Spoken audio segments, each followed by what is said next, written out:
This meeting is being live streamed. Got it. Yeah, it's even telling me the video, the meeting is being live streamed. Recording is started. Ooh, Got it. here we are. Here we are. Alrighty, first off, I want to start by thanking you, Khara Marie, for being part of this conversation. What we're talking about today is joining the conversation to change the future for trauma survivors. So it's a very personal story conversation that we're sharing. And its focus is on using our story, 3 different ways we can use our story to create a business we love and attract great clients. And the reason that we're talking today is the focus on confidence. So for those who don't know me, I am Barbara Bolton Schreiber. I'm the founder of Sisters Rocking Courage, and I work with trauma survivors to help them create a business that they love, creating small business consulting services in whichever fashion that they need. So Khara Marie is a dear friend who I love. It's true. The feeling is mutual. And I was just double checking that we're that we are. we're all good. Everything's great. Yes. So please do tell us a little bit about whatever you're comfortable sharing about what you've been up to with your business, and then we will go into what it looks like for that confidence piece that we all love, right? Yeah, beautiful. Thank you, Barbara. Yes, welcome to everyone who's watching, and I'm staying cozy here. I'm 3 hours. What is that, behind the East Coast? So it's bright and early, and it's still cool in the day here. We have some wild temperature swings where I live, but really, really happy to be here. I wouldn't have missed it for anything when Barbara asked. So I'm here with bells on, maybe not bells yet, but a smile. Great, and we have some folks that are joining. Chantal, Melissa, good morning. Hey, good morning. So I have been working through building a business for the last, I would say, 2.5 years. And it's definitely been a journey, a bit of a roller coaster, I would say. There are high points and there are low points, and there's everything in between. And it's interesting because I've been working with Barbara lately, and everything is coming full circle. So everything is coming, I don't even want to say back to, because that infers this like backward movement, and it's not backward movement. It's this process of really coming back to what's true for me. And that's been a really powerful process. And I'm still in it, and I'm still sort of getting used to it, I would say, like really getting comfortable with and I'm giving myself that permission to take as long as I need to get comfortable with, to not move too fast, to just breathe through everything, so that I'm going at the right pace for me, and it feels good, it feels safe, it feels comfortable, all the things that it really needs to feel when you're really putting yourself out there and expanding yourself, and we really need to take care of ourselves during this process. And especially honoring the person we are for everything that we have lived through. And we don't take it lightly when we're having the conversation about what we've survived. Mm-hmm. And we were talking a little bit before we got started. I don't have my voice for the last 2 days, and our bodies, like that piece of confidence that we need, that our bodies really need in order to move into that next step. As survivors, there are things that our bodies will do to try to make sure that we're on the right track, and to keep us safe, that protection piece, right? So when you're saying, Khara, that stepping into it in a place that feels safe, it's just so important. And it's counterintuitive to what we hear, what the message we hear in the world about just move forward, about just, what are your goals? Move forward towards your goals. Do 6 things at the same time. So it's just beautiful to hear you say that, and about what that means for you. And I would just say the doing 6 things at one time, some of us fall into the trap of really being people pleasers, even if we don't identify as a people pleaser, because I don't think I did. I wouldn't be like, oh yeah, no, but I realize it's like, oh, they're telling me to do it. I'm going to do it because it's going to happen if I do it. Mhm. The only thing that happens when you do 6 things at once is you get burnt out. And off track. So, yeah. And we're so good at beating ourselves up. So then we feel like we've done things wrong. I would agree with you on the people pleasing thing. I don't think that applies to me as much as I think other people know better than I do. Right? Yes. Yeah. Classic. So if other people have the answers and I do what they want me to do, then I can't go wrong, right? Right. And what have Yes. we learned? That confidence is an inside job, right? Yes. And I was just going to say the whole trust yourself, even,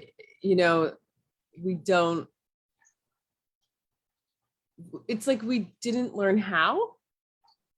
And so we carry that forward, and it's this process of learning, first of all, what is it that your body is saying to you, your heart is saying to you, and then trusting that that's going to be okay, whether this person over here agrees with it or says it's the right thing, but to go with it, to go with you.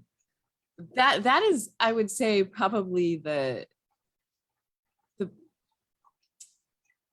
I'm not sure what to call it.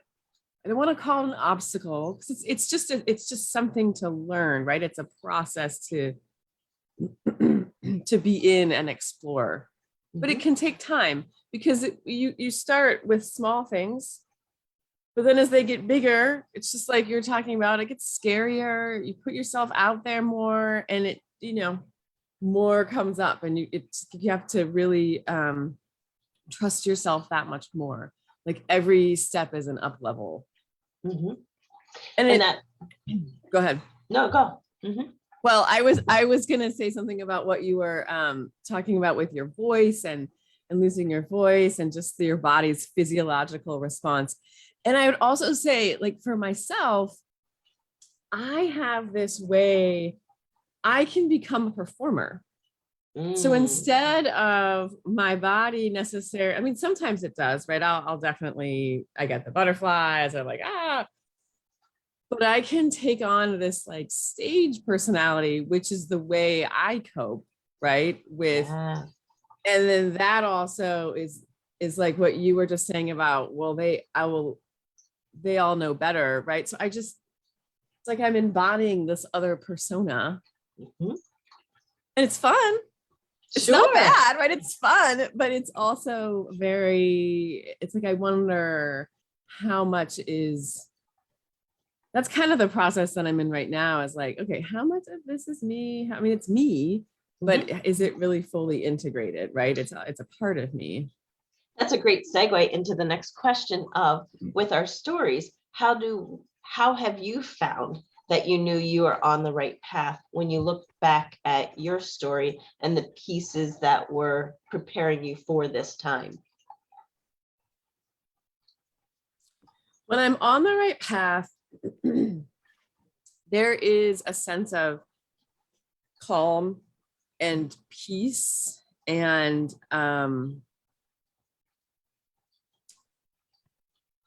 it's interesting for me when I realize this, because I'm used to feeling so much sensation in my body, like all the time, or my mind, or like, always having this sort of ongoing dialogue. And when it's the right decision, or when I have that knowing, it's so peaceful and it's so calm. It's like,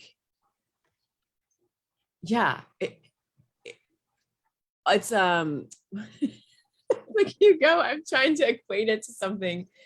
The noise quiets, right? It's like I go into a sensory deprivation chamber of my own that I created, that it's just like, the peace that comes with that is pretty awesome.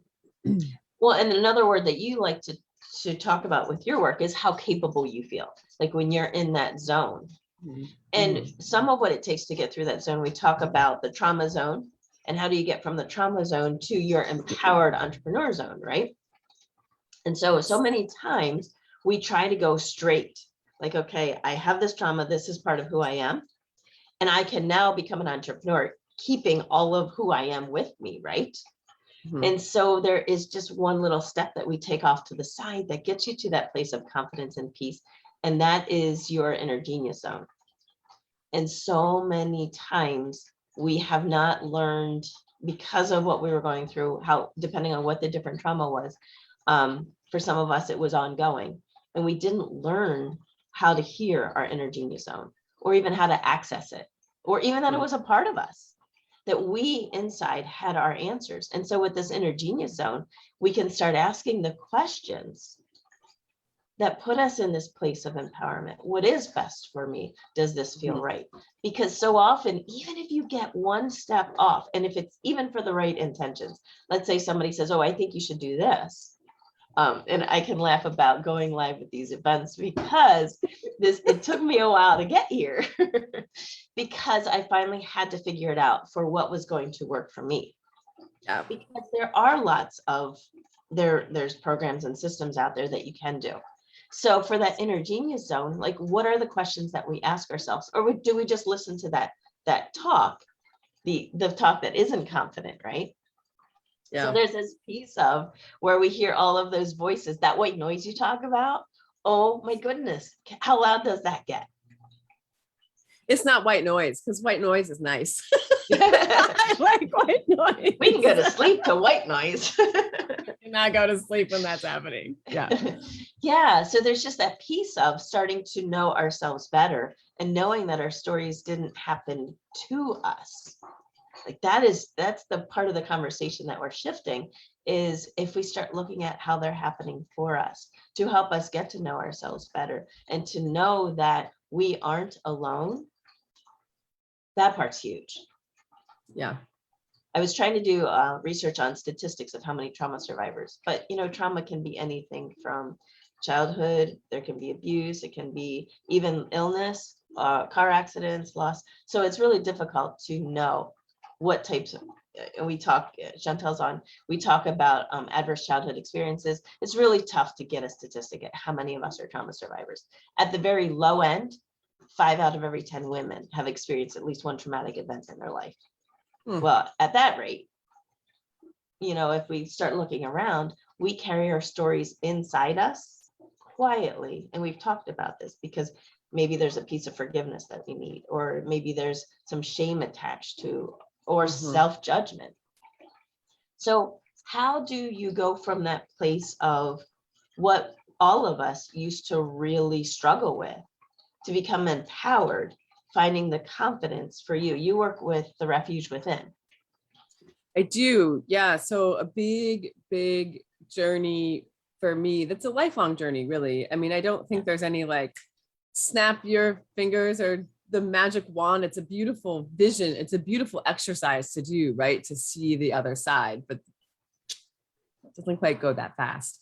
But yet it's a beautiful process. What's that? Thank goodness, right? What if it did go that fast? Oh, that would be shocking. So I like to talk about the refuge within, because that's the place, right, where the truth lies for you or for me or for whoever you are, right? There's a truth within, in the body, in the mind, in the spirit, when all things are aligned. And it's, instead of looking outside, right, for who's going to tell me the right answer, who's going to tell me what to do, I have to do what they say. It's really building that muscle inside of you so that you're finding what we talked about earlier, your truth. When you're on your right path, you know what that's like, and you're strengthening that muscle so that you know and you can practice. Because sometimes too, that inner calm happens for, when I know I'm on the right path, but it could also be more difficult if like I know I'm going to disappoint someone, right? So it's like really being super clear and tuned into what's true for me and what's right for me going forward, so that I'm, then will have to deal in whatever way, with the disappointment or whatever is going to happen on the other side. But really getting to your refuge within and coming home to yourself. But the refuge within, I think about that because when I think about what we've all experienced, it has an external component, it has an internal component, but really knowing that it's safe to come home to yourself, and learning about that, the word, that safe place, and that, the word's not coming to me right now, but it'll come to me as we talk, and I'll be like, hey, but really knowing you have it inside of you to take care of you, to know your own way. Yeah. And that's kind of, we talk about it in, oftentimes I'll use language like, what is the moment that saved your life? Like for those of us who have been through trauma, there is a turning point, that defining moment. And so that is the piece of our story. When you start looking internally, like the piece of our story that is our greater truth, that we know that we know that we know, we've talked about this, we know that we know that we know, and how that affects us going forward. Now, the biggest challenge I think that we have is we tend to, you said, where it's an external and an internal experience. And so for many of us, when the internal starts to get out of balance and we're in our thoughts and things are coming towards us, it's more difficult to reach out to others. It can be more difficult to see the good in our story and to stay on our course. And so that's another reason why it's so important for us to have people around us and for us to tell our stories, because then we connect. You and I, the first time we met, had an instant connection because there was just this piece of knowing that you've been where I've been and I've been where you've been. Yeah. And so with coming home to yourself, it sounds, well, I don't even know if you can say it sounds simple, but there's a piece of this where it sounds beautiful. Yeah. And that we want more of that, but left to our own devices, it's something that stays, it's that carrot on the end of the stick. Sometimes it can stay just out of reach. Yep. So yeah. So how do you, like for your journey, as you're coming home to yourself, how has that been? It gets a direct connection to your confidence level. But is there one which one comes first? Does it? You're talking about the internal versus the external? Internal versus the external, and coming home to yourself and knowing what your greater truth is. How do we do that? I'm kind of leading you because I know how we work through it, but I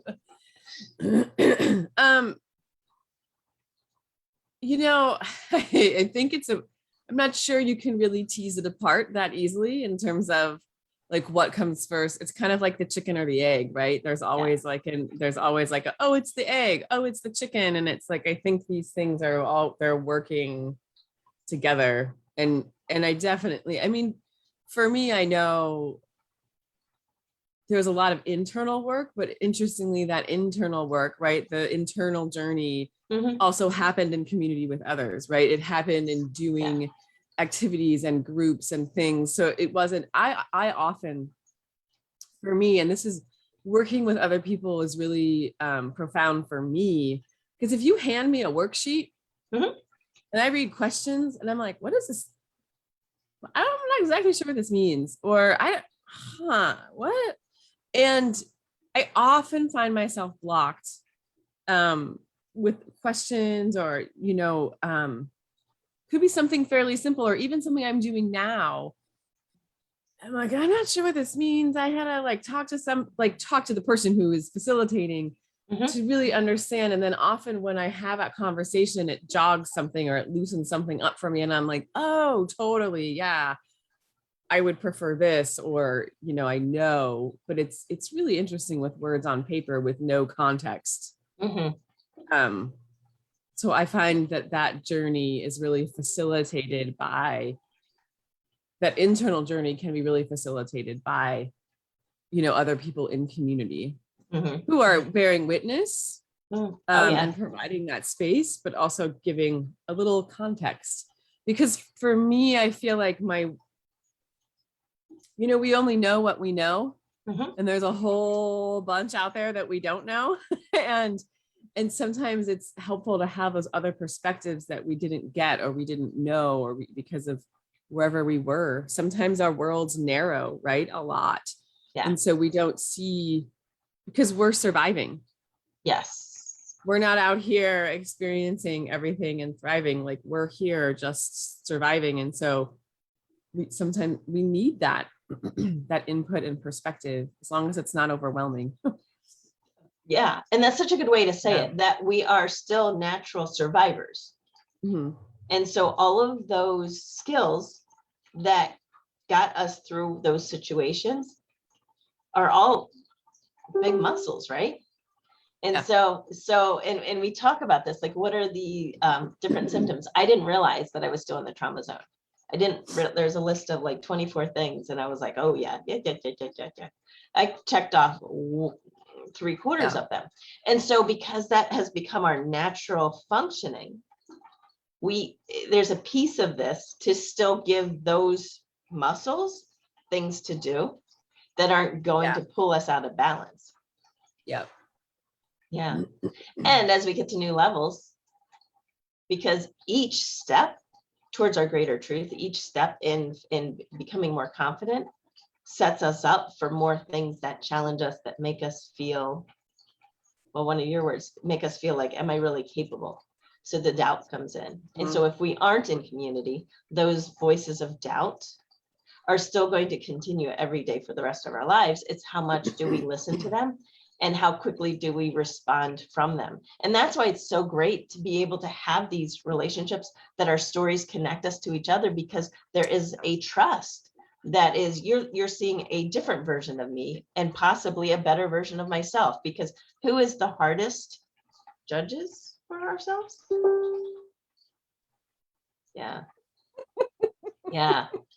So I can have a 3-hour debate on why I'm not good enough, what I did wrong, and literally, like, I can go toe to toe. And so to surround ourselves with people who are supportive, who mirror, and who listen differently than we listen. And they do. Yeah, go ahead, Khara. Well, I just want to say one thing about you, Barbara, that I appreciate is that, yes, we can be in that relationship of trust. And if we doubt that, or if we, because trust is a really big thing, right? It's really huge. And I know when I get into that place, I can just be like, whoa, Barbara, here I am. Is this real? Can I really trust this process? Can I trust you? Can I trust these women? And we'll have a conversation. Yeah, absolutely. It's not there's a real being with that I think a lot of other people don't, they take for granted, and they're just like, oh, she's got issues. She doesn't trust. I'm like, yeah. Well, and there's a piece of this that, like, in order to become more confident, in order to really see the power in our stories, there's a vulnerability. And boy, that is just, I have sweaty palms just saying the word. And we all have different journeys that we take, and different levels of comfort. I am only comfortable at this level right now. In the future, I may be comfortable at that level. So it's finding our own way. And one of my, I guess we're not supposed to quote ourselves, but one of the things I say all the time is, there is not one way for everybody, and there's not one way for anybody. So once you start on a path, it's not that you just keep going full speed ahead. Sometimes we need to take a sidestep. Yeah. Look at the scenic view, hang out with our friends, get some more feedback and some more encouragement to keep going. Trust is huge. Super huge. Yeah. but it's not something, I should say, and it's not something to hold us back. Right. And it's trust not only in the external, but we were just talking about this earlier, how it's trust in the internal and the self as well, right? It's like, and that's how it's like this, it's this communication and dialogue with the self and with the other. And, you know, because yeah, it's just it's all linked together. It's like an ecosystem, right? You can't like Oh, pull one thing out yeah. and expect everything to keep going. Like it all works together. It all works together. I love the visual of the ecosystem. Yeah. What was the movie The Truman Show? Our life is the Truman Show. Yeah, and when you find that when you find that truth for yourself, it really, really does boost the confidence and bring you to that centered. You know what I realized, Barbara, is that we use the same three words. I say calm, capable, and confident. Uh-huh. And you say I feel like you say this, I think, if I read this right, but in a different order. And I didn't realize that until literally last night. Yeah. Like, wow. What we're working through the next 3 days are confidence, clarity, and connection. And those three, like, those aren't the three words that I use all the time, but yeah, it is the same three words. And it's just our story that feeds into what those three words are. So I'm not surprised that we use very similar words. Yeah, it was great. Yeah. Yeah. Well, and another friend of ours, Bonnie, uses vibrancy, joy, and freedom. And honestly, like, capable ties into freedom also. Like, there's, for so many of us that have been in this internal prison, might be too hard of a word, but for some of us, this internal prison, freedom, to have the freedom. So freedom is one of these things that goes back and forth, where how free do I feel to pursue what my life story set me up to do? Like, literally, it was a training ground for us to go out and be with other women, men, women, children, to make life better for them because of our bravery and courage, Sisters Rocking courage, to take these steps in unknown lands. When our body was screaming, no, don't do that, it's not going to be safe. We get to the point where our safety to stay as we were is not an option anymore. It's true. Because we chose that as safe, right? To stay small, to live within what everybody else wants us to live within, and to do the right thing. So for me, it was working in nonprofit for 25 years. I just kept doing the right thing. I kept trying to heal my trauma, serve everybody else. If everybody else is happy, then I will be happy too, right? No. Somehow that doesn't work. It doesn't. No. And doesn't add up in the end. As we start changing this conversation and let more women know what's possible for them, and to encourage each other and to grow with each other, walking together. You know, part of this is our stories have the power to transform from stories of pain to stories of freedom. How is your life different now than it was 5 years ago? Oh, 5 years ago. What year was that? That was 2016. Oh my goodness. What was I doing in 2016? It doesn't have to be 5 years ago. It can be 3 years ago. No, yeah. I know. I'm just thinking, I mean, I couldn't ever imagine doing this 5 years ago. You would have told me that I would be, you know, in community, going live on Facebook from my home, and what? Yeah. No. Or even singing, like I sing in front of people that I did growing up, but like as an adult, no. And now it's just a thing that I do, right? It's a thing because that's one thing for me that brings me back to my self and my truth. Yeah. Those are so, like, being able to be in front of people and in a way that singing process is very vulnerable Yeah. to me, right? I can literally remember the first time, and the shaky fingers and the shaky voice and the just like, what is happening and what am I doing, and just doing it, and then from there just walking forward with it. Mhm. Yeah. Yeah. So it's just funny because I can completely relate as far as like going live. Like, who would have thought we would have been doing this a couple years ago? But that's the power of our story too. Because every time you go live, you make life different for others. You offer hope and that freedom piece. I know on one of your mantra medicines, I have trouble going to sleep. And it was because you're Pacific Coast. It was right at my bedtime. And it was just unbelievable. And if you hadn't taken the steps to start doing public singing and to doing it, right? It changed the next 2 days just because it just put me in a space that I couldn't find anywhere else. You are the only one that can do you to the best, right? And so there's just the mantra medicine for me. I'm waiting for the next one. It's coming up. Saturday. But, yes. Yeah. So there's just this space of not, I mean, we can, especially if we talk about the people pleasing, that we're always looking for what we can do for others. But there's this flow of energy that comes back to you. So as you're doing for others are like, it's not like, oh, she did this, I owe her back. It's that connection of the energy because you're living what's true to you. Yeah. And that gets you to the next level of confidence, which gets you to the next level of saying, so what else is possible? What's next for me? Yeah. Yeah. So, yeah, we're getting close to the end. Is there any advice that you have for other women? And then you can talk about your mantra medicine on Saturday. Awesome. No, I don't have advice because I don't like to give advice. Great.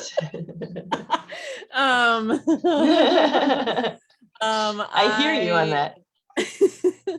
Well, I think it's an easy thing. Well, I mean, partly, right? I am trying to not do for others what can.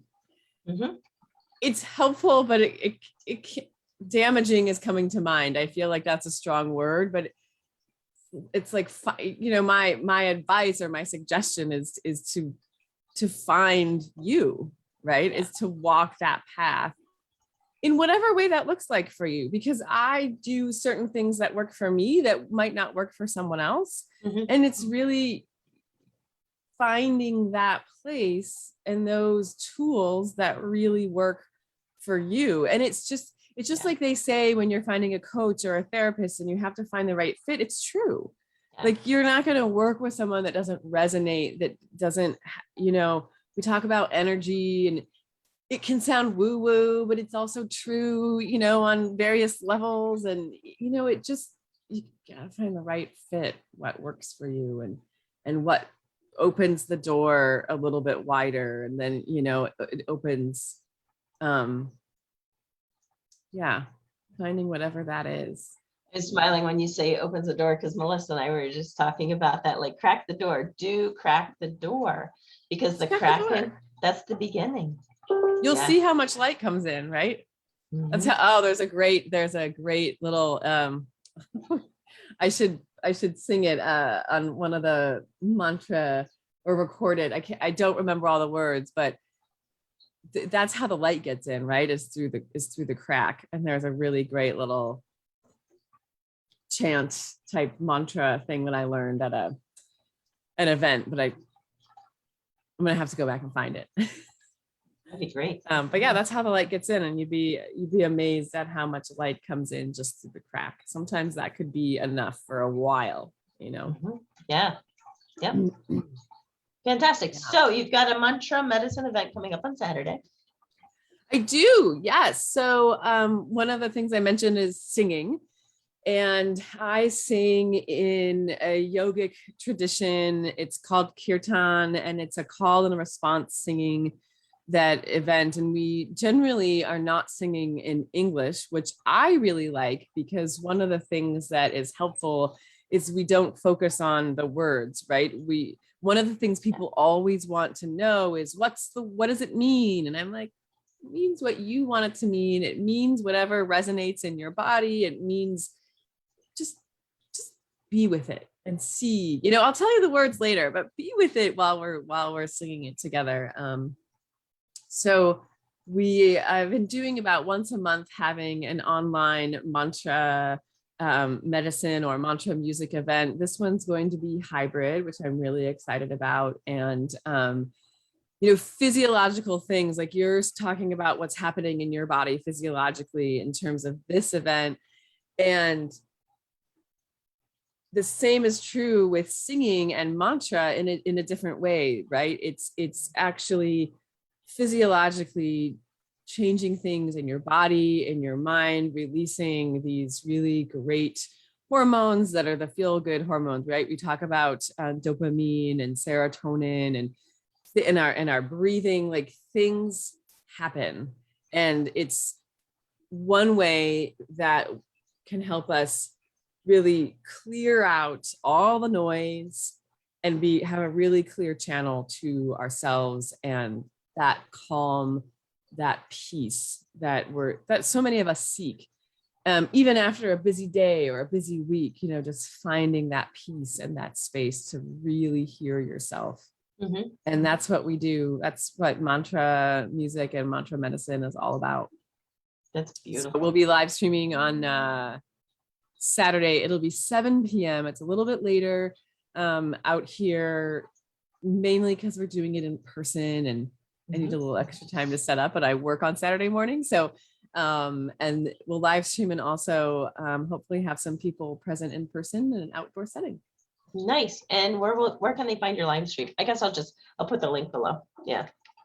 Yeah, so I'm having folks register via Eventbrite so that I can then email everyone and Perfect. give you like more specifics, whether we're on Zoom like this or whether we might be, as opposed to just streaming to my Facebook page. I haven't figured out the details, and I want everyone to register so I have your email so I can email you later and say, okay, this is how it's going, and you'll have all that information in your email inbox. Great. Okay. That sounds wonderful. I'm looking forward to that. And then I know also Melissa Liborski is on as well. And she's doing an event, a revitalization event that is the next 3 days starting at noon to 1. So awesome. Yeah. So I can put the links to that also. That's a registration event too. Yeah. And you're on for the next 2 days as well. I'm on for the next 2 days. Tomorrow, we're going to be talking about connection. And then Friday or Thursday, we're going to be talking about clarity and about how to pull those pieces from your story to know the direction that you can be going in that's true to you. It's all about being authentic. So many of us have taken jobs, have worked towards being able to financially afford ourselves, to afford our lives. And that has taken us in a different direction. And then one day you wake up and you look around and you say, what, how did I get here? Yeah. That can be one of the scariest mornings ever. Yeah. Just saying. It can. And rather dark. Yeah. That's what my experience was with it, because I painted myself into a corner and there was no way to get out. And so I had to find it. Yeah. And so I had to find it. Yeah. Mm-hmm. Yeah. So there's a piece of this when you talk about like 3 years ago, I now can look kindly and gently at my younger versions of myself and just smile and say, that's why I did that. That's why I made that decision. So yeah, there's a piece of this healing journey to be doing it together with other women that just makes it priceless. And it just really helps us to be kind to ourselves, because for me, that was my biggest challenge. Yeah, those muscles were in overdrive. So is there anything else you would love to share? Kara? No, I think this has been wonderful. Thank you so much, Barbara. Yeah, it's been really fun. And I'm so glad that you've joined the conversation, and we invite more women to join, because really this is the most challenging and the most rewarding work that we've ever done, and doing it together with our tribe just makes all the difference in the world. So if you want more information, just go to sistersrockencourage.com. We'll also have links for the Refuge Within. We've got Healing Lies Within. That's Melissa, and Chantel does Say Yes to My Life Academy. So yeah, this is a great group. Yeah, this is a great group, and I'm so glad to be on this part of my journey with all of you. Thank you. Thank you. Thank you.